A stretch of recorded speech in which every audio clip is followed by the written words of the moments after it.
Ocurriendo con una de sus promesas de campaña, el presidente de Estados Unidos, Donald Trump, finalmente está revirtiendo la política de deshielo hacia Cuba que había impulsado su predecesor Barack Obama. El gobierno de Cuba respondió, como se imaginaba, diciendo que va a sostener sus propias políticas. Vemos un informe y lo analizamos con un invitado muy especial.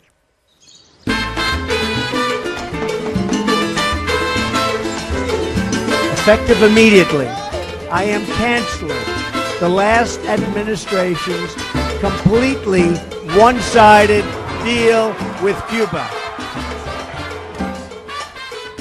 Es probable que Donald Trump jamás se haya noticiado de aquella sentencia aristotélica según la cual no se piensa sin imágenes. Pero lo cierto es que las imágenes y la escena y su simbología tienen un especial protagonismo en la manera de hacer política del primero candidato y luego presidente de los Estados Unidos.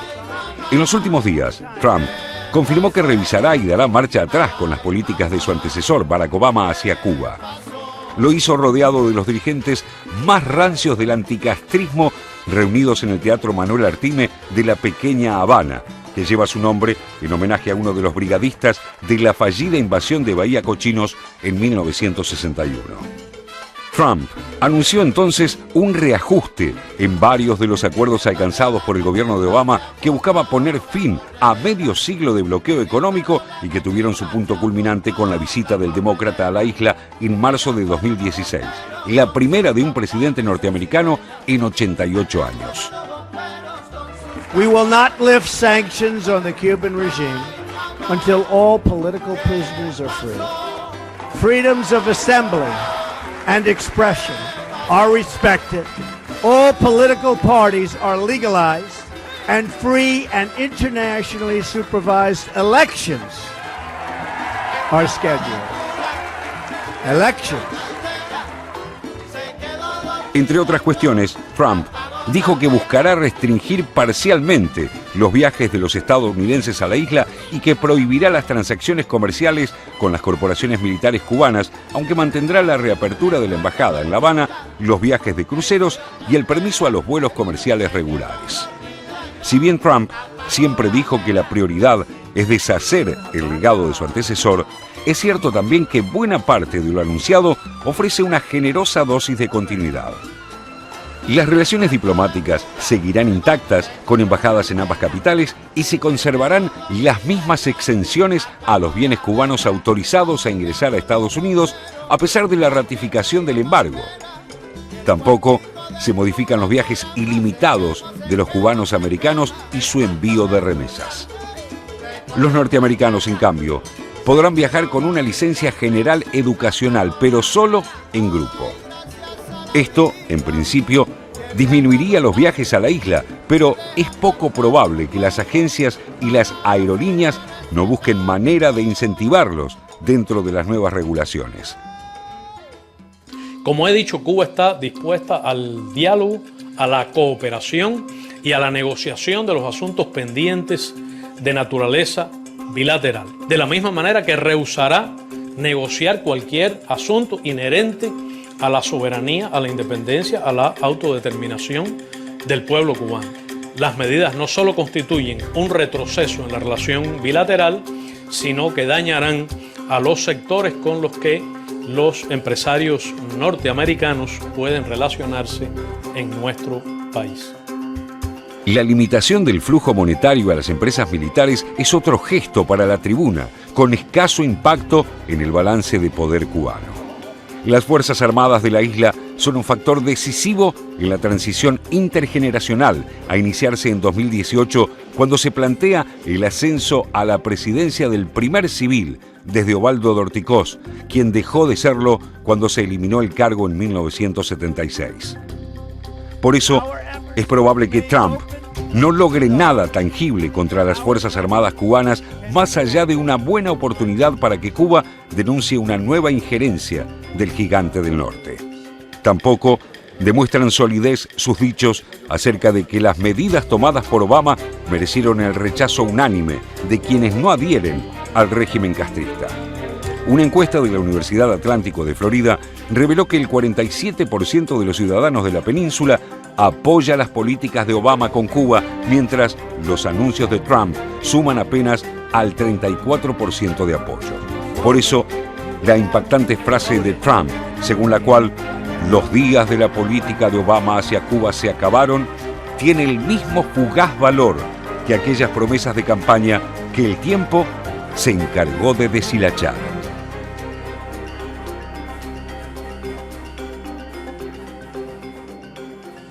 Mencionábamos la presencia de un invitado especial, muy especial decíamos, y tenemos que agradecer que esté con nosotros a Joseph Stulchin. Muchísimas gracias. Estadounidense, experto en las relaciones entre Estados Unidos y Latinoamérica. Fuiste director del programa para América Latina en el Wilson Center. Sos autor de muchísimos libros. ¿Cómo se llama el último? América Latina, Estados Unidos y el fin de hegemonía. Y hablas del desafío de América Latina, claro, a esa hegemonía. El rol que debe asumir América Latina en el mundo actual. ¿Y qué debe esperar América Latina de un Estados Unidos presidido por Donald Trump? ¿Le interesa a Trump América Latina? Mejor no esperar.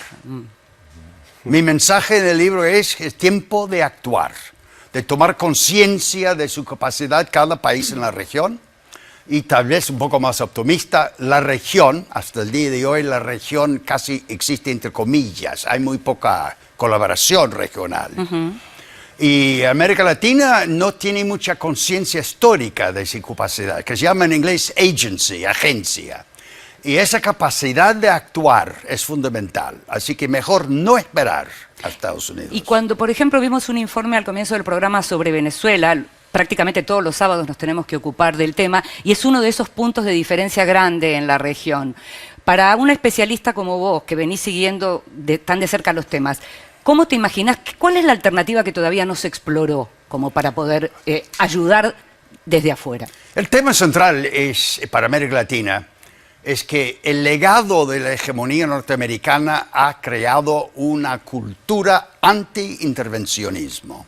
Entonces, en el voto más reciente en OEA, la mayoría de los países suramericanos, junto con México, estaban en favor de una intervención de la comunidad regional. Y CARICOM, los países del Caribe, se opusieron. Entonces, no hay consenso. Y OEA está visto en la región como criatura, como títer de los Estados Unidos en la época de su hegemonía. Ahora, en una época, como digo yo, post-hegemonía, post-hegemónico, ¿qué podría ser?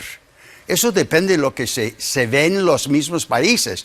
Es una comunidad de países, son democracias, les importa que sean democráticos los países. Si fuera así, la respuesta a todas estas preguntas afirmativa, entonces tiene que intervenir en forma pacífica, ofreciendo su amistad, una manera de mediación en un conflicto que todo interno en Venezuela, que tiene solución, pero muy difícil por el momento. Natalia. Buenos días, Jorge. Si focalizamos lo que ocurrió hace poco más de una semana con respecto a Trump y Cuba, lo que se nota es que no hay algunos cambios centrales que uno podría esperar y que hay mucho más de maquillaje y retórica. Por ejemplo, deja restablecimiento de las relaciones diplomáticas que generó Obama con La Habana, reapertura de las embajadas también queda, viajes de familias también quedan, los vuelos los vuelos comerciales, quedan, los envíos de remesas de los Estados Unidos a Cuba quedan, y se mantiene la política de Obama del fin a esto de los pies secos, pies mojados, que generaba un flujo de inmigración ilegal y riesgosa a través del Caribe. ¿Qué ha querido hacer Trump? Si es que ha querido hacer algo, uno siempre quiere hacer algo, pero ¿qué es lo que queda? ¿Cuál es el análisis de esto? Es difícil analizar la retórica del señor Trump, nuestro presidente, porque la retórica a veces tiene su propia realidad. La realidad es, como lo dijo usted, ha cambiado muy poco. En el corto plazo, el efecto de los cambios de Trump nos va a dañar la nueva clase empresarial de pequeños empresarios en la isla, en Cuba. En el largo plazo, para todos nosotros en América, los cubanos ahora en febrero del 18 cambia su líder, como dijo el informe. En ese momento el liderazgo cubano de la revolución pasa a una nueva generación, el liderazgo, y no sabemos cómo lo va a manejar. Lo cual es cierto es que el problema de los cambios de Obama, que se enfrentaron los dos países, es el poder que ha asumido el ejército, las Fuerzas Armadas cubanas, como empresarios. Entonces Trump ataca las conexiones con las Fuerzas Armadas, pero son Fuerzas Armadas empresariales.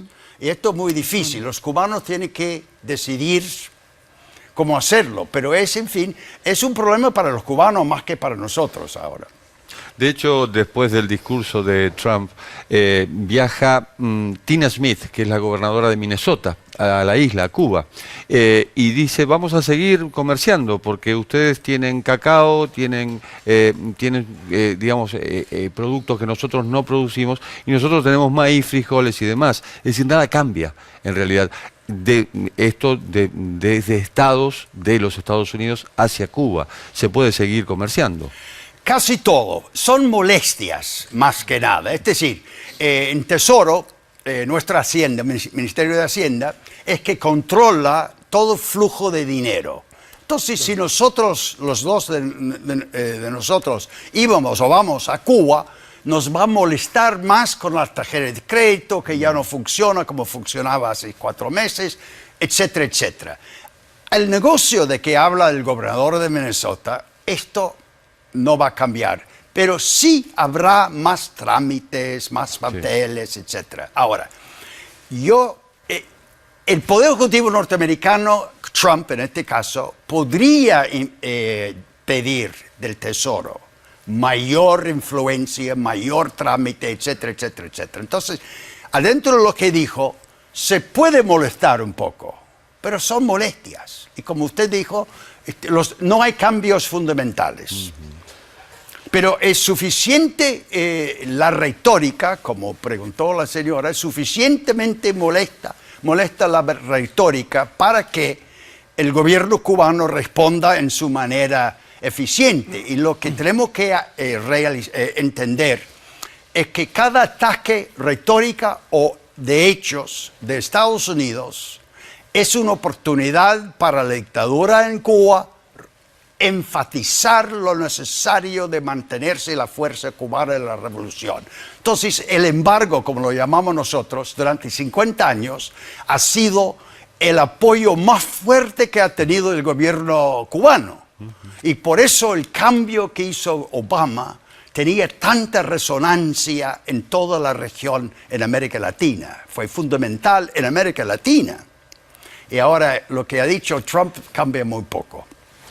¿Qué tal? Buen día, Joseph. Yo tengo una pregunta por ahí un poco más general, dado lleva muchos años estudiando las relaciones entre América Latina en general y Estados Unidos. Yo lo que le quería preguntar es la mirada que tienen los latinoamericanos respecto a Estados Unidos a partir del cambio del presidente. Digo, no es lo mismo relacionarse con Estados Unidos con un presidente como Obama que relacionarse con Estados Unidos con un presidente como Trump.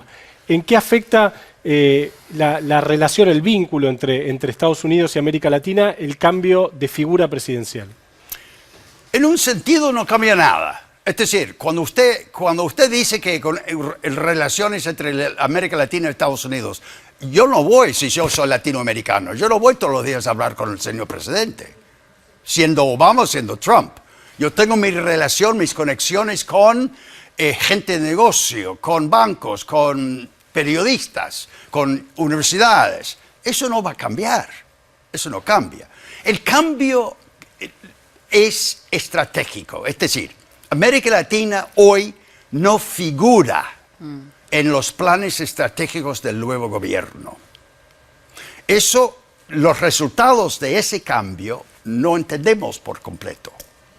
Entonces vemos mucho más influencia, por ejemplo, de lo que llamamos nosotros Homeland Security, cuyo director, como sabe, ministro, es un general, que era general de Comando Sur. Sí. Y su idea de la importancia latinoamericana en términos geopolíticas es el terrorismo, las redes potenciales. Entonces, él va a buscar apoyo de los gobiernos en América Latina para su plan de... lucha contra el terrorismo. Claro. Entonces, pero esto no va a afectar, por ejemplo, el flujo comercial, flujo financiero, las inversiones en la Argentina lo va a terminar los argentinos y los inversionistas van a ver la estabilidad argentina, no se va a referir a General Kelly o a Donald Trump para eso. Entonces, de nuevo, como en el caso cubano, la retórica del presidente es una cosa. Hay que tomarlo con un poco de calma. Te hace la última pregunta, Raúl. Sí, Dulcin, en línea con lo que con esto que estabas diciendo ahora y lo que marcaba al principio, esto de que es el tiempo de actuar de América Latina y la necesidad de mayor colaboración entre nuestros países y el encuentro de agendas comunes. ¿Cómo observa estos cambios que se dieron últimamente? ¿Avanza, retrocede? ¿Se están dando esas condiciones para buscar esas agendas comunes o esa colaboración? Las condiciones globales para la participación latinoamericana nunca han sido mejores. De hoy en adelante va a seguir siendo mejores y más fáciles participar. Los países latinoamericanos ahora tienen un espacio abierto, sin obstáculo geopolítico para nada. La hegemonía histórica de los Estados Unidos ya no toca en absoluto la participación latinoamericana en la comunidad internacional. En cuanto a la colaboración real y potencial en la región, esto es bastante complicado. Ahí el legado histórico de la hegemonía norteamericana tiene su influencia, pero mucho más importante es el legado histórico aquí en la región, es decir, peleas. Hoy día vemos que todavía Bolivia y Chile están peleando por el territorio. Mercosur mismo, por ejemplo, la competencia política entre Brasil y Argentina ha hecho que Mercosur no está paralizado, pero no ha logrado el objetivo que todos nosotros esperamos. Entonces, la colaboración latinoamericana está totalmente bajo el control y potencial latinoamericana. Eso es lo que quiero señalar. No es Trump, somos nosotros. ¿Cómo? No es Trump, somos nosotros. No es Trump, somos nosotros. Claro, tiene que hacerlo. Yo afuera, yo le puedo gritar y provocar y pedir, pero no puedo imponer. Muchísimas gracias por estar con nosotros, Joseph Starchen. Fue realmente un placer poder charlar con vos. Nos vamos a un nuevo corte. Todavía tenemos más, estamos hasta las 2 de la tarde. Y les adelantamos el tema que vamos a desarrollar en el próximo bloque.